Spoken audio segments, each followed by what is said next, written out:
tegak berdiri untuk masa depan, memadukan dan mengembangkan keislaman, keilmuan dan keindonesiaan. Serukan UIN, Sunan Kalijaga, unggul dan terkemuka.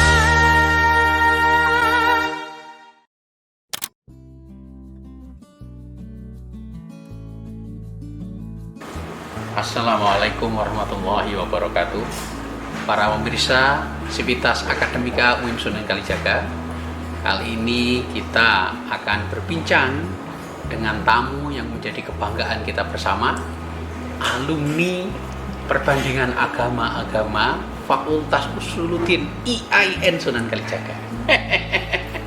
Yang saat ini beliau menjadi pemimpin kita semua, yaitu Ibu Bupati Gustini Sri Purnomo. Assalamualaikum Ibu. Waalaikumsalam, Bro. Ibu Bupati kita. Assalamualaikum warahmatullahi wabarakatuh. Salam.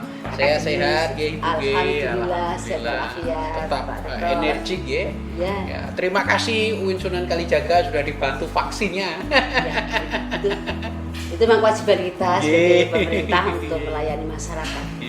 Dan sebelum Ibu, Bapak dulu juga alumni Fakultas Tarbiyah IAIN Sunan Kalijaga, yaitu Bapak Sri Purnomo. Nah, sekarang adalah Ibu yang menjadi bupati. Ibu, ini kalau boleh biar Sivitas Akademika UIN Sunan Kalijaga bisa diceritakan bagaimana waktu Ibu kuliah di IAIN dulu. Kenapa memilih Usuluddin dan kenapa kok perbandingan agama? Gini Pak Rektor, Ye. dulu kita kan masih SMA kan anak desa Pak. Ye. Saya kan asli dari Jepara. Oh, Dari Jepara saya mencoba untuk kuliah di perguruan tinggi. Karena masa itu kan memang cari yang negeri lah, karena dari Jepara kan orang basisnya orang Islamnya kuat. Akhirnya kita masuk ke perguruan tinggi zaman dulu namanya IAIN. Kenapa harus mengambil jurusan perbandingan agama? Karena saya merasa bahwa bapak saya adalah TNI. Oh, ngoten. TNI dan basic keluarga saya di Jepara adalah orang Nahdliyin. Oh, Jadi antara nasionalis dengan agamis. Oh, Nah, di situ penerapannya adalah bapak saya adalah NKRI dulu. Oh, Sehingga saya masuk di perbandingan agama itu saya ingin belajar untuk menjadi menerima semua perbedaan. Seperti ajaran kita pelajaran kita waktu mahasiswa itu kan Pak Mutiali. Jadi dosen saya itu Profesor Dr. Mutiali. Berarti jumpa langsung di kelas jumpa Prof. langsung. Wah, yang sangat ketat itu ya. Ya, betul. Saya sangat punya disiplin. Betul.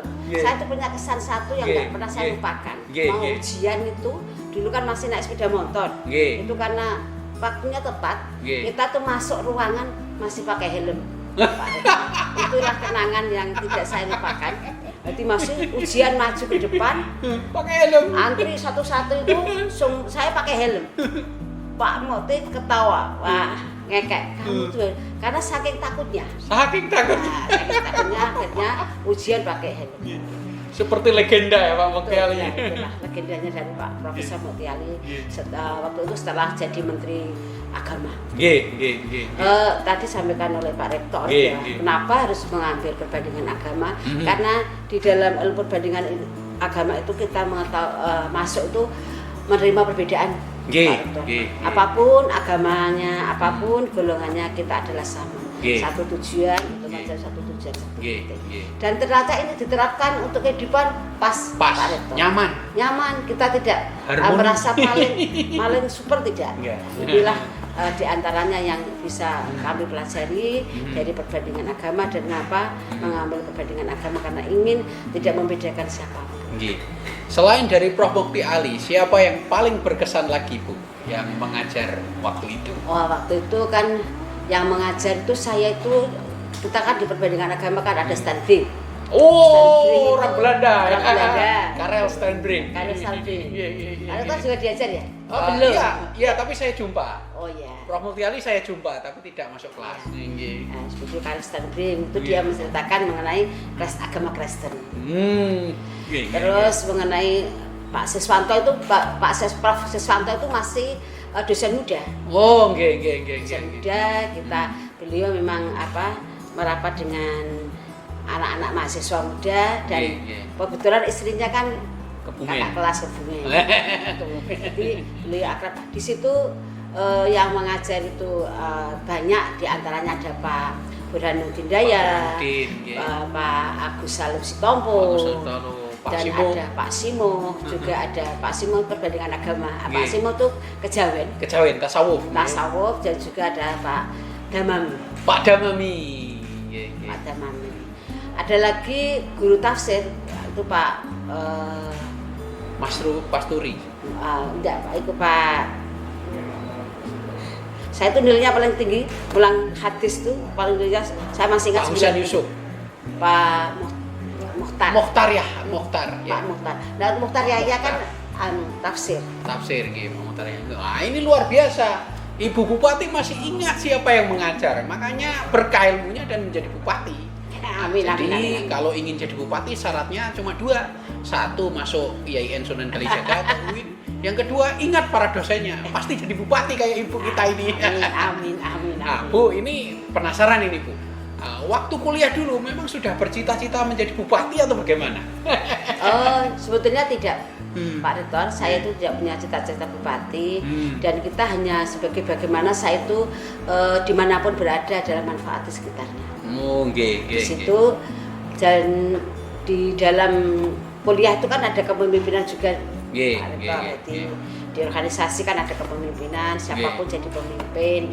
Oleh karena itu awalnya memang saya tidak punya cita-cita menjadi bupati, tapi seandainya saya pun dimanapun berada, saya adalah bermanfaat di sekitar kita.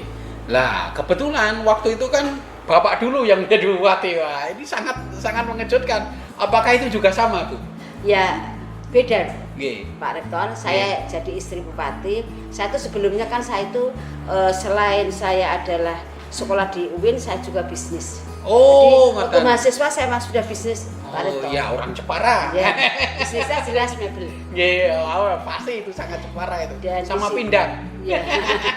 Pindang Jepara. Di situ saya karena bisnis, akhirnya saya menikah Pak Sri Purnomo. Saya tetap bisnis, usaha bisnis. Beliau tarbiyah ya? Beliau tarbiyah. Nanti saya kira swasta. Tapi karena istri bupati dan saya istri bupati itu menjadi ketua tim berak PKK. Di situ saya memanfaatkan dalam arti program-program beliau supaya menyentuh ke masyarakat, sehingga saya aktif ke masyarakat selama 15 tahun. Masya Allah ya. Jadi sekali lagi kalau ingin jadi bupati ada lagi syarat alternatif. Kuliah di Fakultas Tarbiyah UIN Sunan Kalijaga.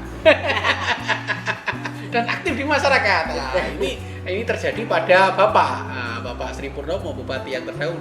Nah, yang alternatif kedua adalah kuliah di Fakultas Usuluddin UIN Sunan Kalijaga akan menjadi bupati. Jadi kalau saya ditanya, lulusan Usuluddin kemana Pak? Ada kerjaan nggak? Jadi bupati. Buktinya beliau. Nah ini Bu, kira-kira pesan untuk para mahasiswa kita, apa yang perlu disiapkan dalam menghadapi masa depan mereka? Untuk adik-adik alumni, waktu belajar adalah belajar dan harus mencari cita-cita yang tinggi. Apapun cita-citanya, termasuk punya cita-cita jadi bupati. Oleh karena itu, gali ilmu pengetahuan yang ada, bukan hanya di dalam fakultas, tapi mencari untuk yang lain. Literasi kita baca di perpustakaan, kita menambah ilmu pengetahuan yang lain. Dimana dengan kemajuan teknologi ini dimanfaatkan. Kita sekarang bisa komunikasi dengan siapapun Pak Rektor, dengan luar negeri siapapun. Modalnya adalah kita harus menguasai bahasa. Saya termasuk tidak menguasai Pak Rektor. Oleh karena itu belajar terus, wasilah ilmu pengetahuan. Dasarnya adalah kita khususnya di Usuluddin adalah punya kekuatan iman sendiri. Arti Usuluddin tahu sendiri, perbandingan adalah menerima perbedaan apapun di sekitar kita, dan ilmu ini bisa diterapkan di masyarakat. Oleh karena itu belajar, capai cita-cita, jangan patah semangat, dan berani mencoba. Mahasiswa itu berani mencoba belajar. Cita-citanya ya bupati, bisa menjadi rektor, bisa menjadi menteri. Ini diperlukan untuk saya bisa dengan punya hati semangat bisa nanti ke depan dengan ada semangat ada motivasi, akhirnya kita insya Allah tercapai cita-citanya. Adik-adikku jangan kecil hati belajar di IAIN Sunan Kalijaga, tapi semangatlah untuk belajar terus dan nanti yang penting bermanfaat untuk lingkungan, keluarga dan nanti masyarakat sekitarnya. Kita berani mencoba untuk menjadi orang sukses. Dan satu lagi pertanyaan terakhir Bu Bupati, ketika kita di kelas kita kan mempelajari literatur, mempelajari teori. Nah, ketika kita sudah keluar ternyata dunia ini lain. Dan ternyata profesi kita tidak bisa menyangka dan tidak bisa mendesain. Ternyata Ibu jadi bupati. Nah, ini gimana pesannya kepada para mahasiswa? Selama belajar di kelas, setelah itu keluar mempelajari dan hidup dengan cara lain. Ya, kalau kita di dalam kelas kita belajar sesuai dengan ilmu spesifik kita. Tapi nanti kita keluar kita belajar untuk masyarakat kita.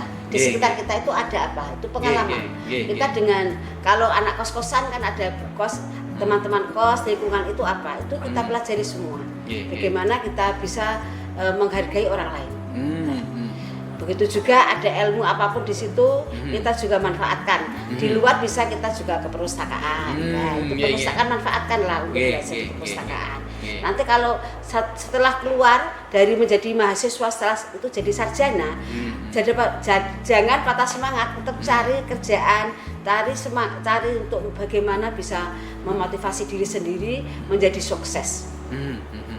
Kita harus percaya dan jangan lupa manfaatkanlah ilmu yang ada diterapkan untuk masyarakat. Mungkin ada pesan khusus untuk warga Sleman, Bu, sebagai penutup kita?